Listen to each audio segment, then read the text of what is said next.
Hi guys! Andito ako sa labas ng aming bahay, sa terrace. At may susubukan akong gawin. Pero bago ko gawin yan, ay I tell you na ito ay tungkol sa mga halaman. Kasi nung COVID, ang daming mga plantitas at isa na ako doon, magaganda ang ating mga halaman kasi alaga nating mabuti dahil wala tayong ginagawa. Pero dahil sa matagal na panahon na din yon, almost 4 years, at ako ay paalis-alis pa, pumupunta ako sa Amerika. Pagdating ko, iba na ang aking mga halaman. At lalo ngayon, na napaka-sobrang init, halos naubos na ang aking mga halaman, guys. At ang problema ko ay yung mga natutuyong dahon at yung mga hindi sila dumadami. Gaya guys ng mga snake, hindi ko sila mapadami. At yung mga ibang dahon naman, ang pag natutuyo ay aking binabawasan. Yung pala guys, ay hindi tama iyon. Kaya bago ko maggawin ang aking mga susubukang gawin ay ipapakita ko muna sa inyo ang aking mga halaman. At for your information guys, hindi ako bumibili ng mga halaman gaya ng iba na mga mahal.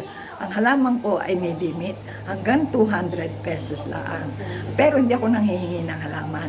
Pagkakakita ko ng halaman na kaiba, ay bumibili ako kasi palagi akong nasa lipa. Ayan, iba-ibang halaman ko at madalang sa mga halaman ko ang bumubulaklak.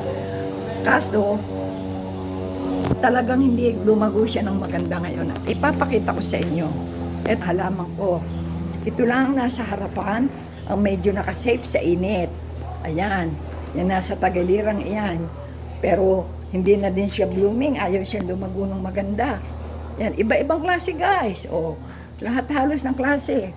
O, ayan, o, iba-iba. Okay guys, yan. O, meron din ako sa pader, mga nagbitin.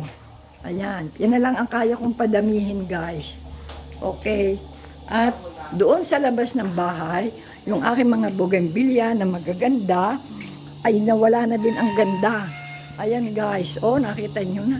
Ayan, at yung mga snake plant ko yun, puro natutuyo at ayaw lumago. Yan ang aking problema. Kaya may susubukan akong gawin na nakita ko sa YouTube. At ito ang aking gagamitin.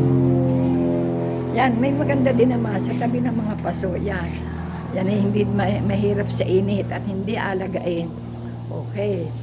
Iba-iba. At saka ito guys, itong snake na variety ito napapadami ko, hindi yan problema. Ayan. Ito ngayon ang aking pinadadami at okay lang. Ayan. Ito guys ang aking susubukan, napanood ko sa YouTube. Sugar at saka gatas. Ito pala ang gagawin mong pandilig. Madami na akong ginawang mga plant cure na kagaya ng mga baking soda, betchin, hugas bigas, pero hindi naman parang effective sa aking mga halaman. Kaya ito na lang madali. Asukal, ito, isang kutsarang asukal, ihuhulog sa 1 liter na tubig, isi-shake. Pagkatapos nito, nadilig mo sa mga halaman, ay ito namang gatas na pwede mo ding gamitin kung alin sa mga halaman ang didiligin mo niyan. At guys, hindi ko napapakita sa inyo ang paggawa nito. Okay lang at gagawin ko na, susubukan ko. Atin na lang aabangan kung ano ang improvement ng mga halamang ito. Okay guys, bye!